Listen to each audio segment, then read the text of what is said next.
स्वागत है और आपके साथ मैं श्रेया। प्रदेश की 4 बड़ी खबरों के साथ न्यूज रूम लाइव लेकर हाजिर हुए हैं और सबसे पहले हमारी पहली खबर की बात करते हैं। मध्य प्रदेश में 3 नवंबर को मतदान हुआ, 10 नवंबर को मतगणना हुई यानी कल, और नतीजे भी आप सबके सामने हैं। चौथी बार शिवराज सरकार बनी, बहुमत से मुख्यमंत्री शिवराज सिंह चौहान जीते।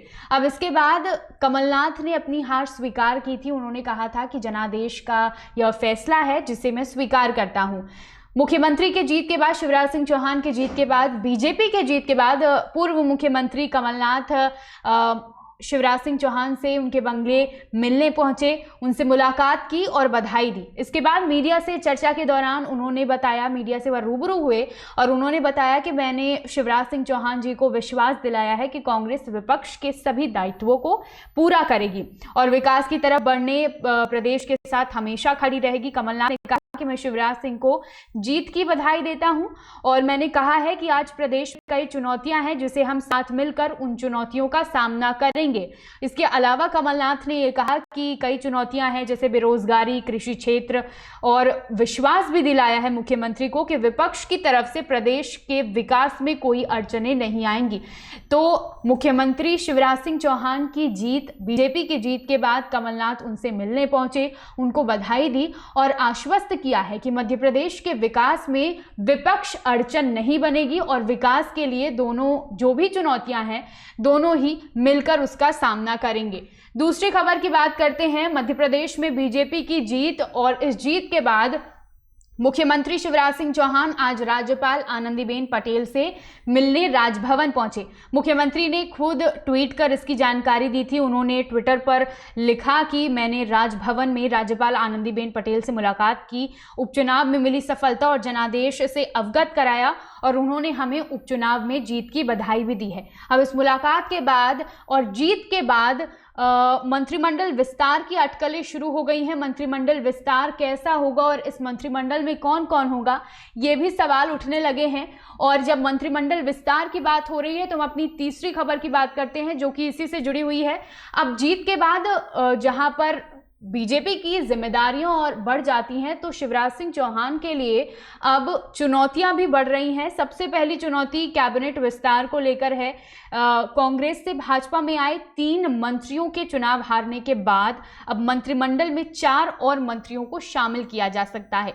एक जगह पहले से खाली थी, लेकिन इन 4 जगहों के लिए कई सारे नाम सामने आ रहे हैं, कई सारे दावेदार सामने आ रहे हैं। और अब शिवराज सिंह चौहान के लिए एक बड़ी चुनौती है यह कि इस मंत्रिमंडल में ये जो खाली जगह है, इस पे जगह किसको दी जाएगी।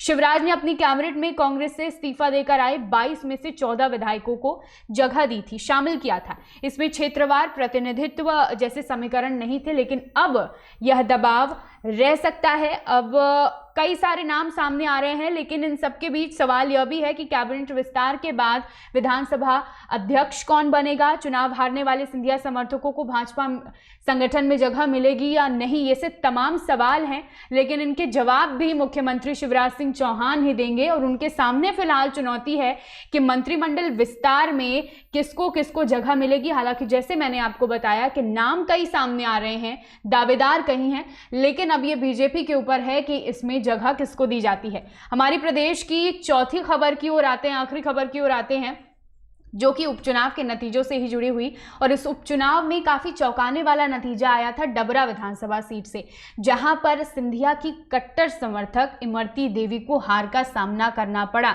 7,000 से ज्यादा वोटों से इमरती देवी यहां पर हारी थी कांग्रेस प्रत्याशी से। और अब हार के बाद इमरती देवी का बयान सामने आया है। इमरती देवी ने कहा है कि अगर उन्हें दोबारा टिकट मिला तो फिर से चुनाव लड़ूंगी और जीतूंगी। इसके साथ ही उन्होंने कहा कि इस चुनाव में, उपचुनाव में मैंने बीजेपी को वोट डबल कर दिए हैं। दरअसल नतीजों के बाद मीडिया से जब वह चर्चा कर रही थी तो इमरती देवी ने यह कहा कि कांग्रेस की सीट थी, चाहे डबरा से कांग्रेस की सीट थी, चाहे विधानसभा हो या लोकसभा चुनाव हो, लेकिन मैंने 30,000 से ज्यादा नहीं गई, मैंने बीजेपी को वोट डबल करके दिए हैं। यह मेरी जीत हुई है, हार नहीं। उन्होंने कहा कि बीजेपी को जहां डबरा से पहले 4 वोट मिलते थे वहां मैंने 400 वोट लाए। इस दौरान इमरती देवी ने अपनी हार भी स्वीकार की और अपनी गलती भी मानी। उन्होंने ये कहा कि मैं अपनी हार की जिम्मेदारी लेती हूं और जनता के फैसले को स्वीकार करती हूं। उन्होंने ये भी कहा कि मानती हूं कि मुझसे कुछ गलतियां हुई होंगी, इसीलिए मुझे हार का सामना करना पड़ा। इमरती देवी डबरा विधानसभा सीट से पहले जब कांग्रेस प्रत्याशी थी तो वह विजेता ही होती थी, लेकिन अब जब वह बीजेपी में आई तो उनको 7,000 से ज़्यादा वोट से हार का सामना करना पड़ा। तो इस उपचुनाव में डबरा विधानसभा सीट का जो नतीजा था थोड़ा सा चौंकाने वाला था, लेकिन बहुमत बीजेपी के हाथ ही आई और चौथी बार शिवराज सिंह चौहान मुख्यमंत्री बने। तमाम वो दावे किए गए। उपचुनाव में जनता ने शिवराज सिंह चौहान को चुना और अब आगे आने वाले समय में देखना होगा कि मध्य प्रदेश में विकास की क्या गति होती है, कितना विकास होता है, और वो तमाम दावे जो किसान से किए गए, जो युवाओं से किए गए, बेरोजगारों से किए गए, वो तमाम वादे कितने पूरे होते हैं। फिलहाल आज की हमारी 4 बड़ी खबरें। तमाम खबरों के लिए देखते रहिए विंध्या टाइम्स। बहुत बहुत धन्यवाद।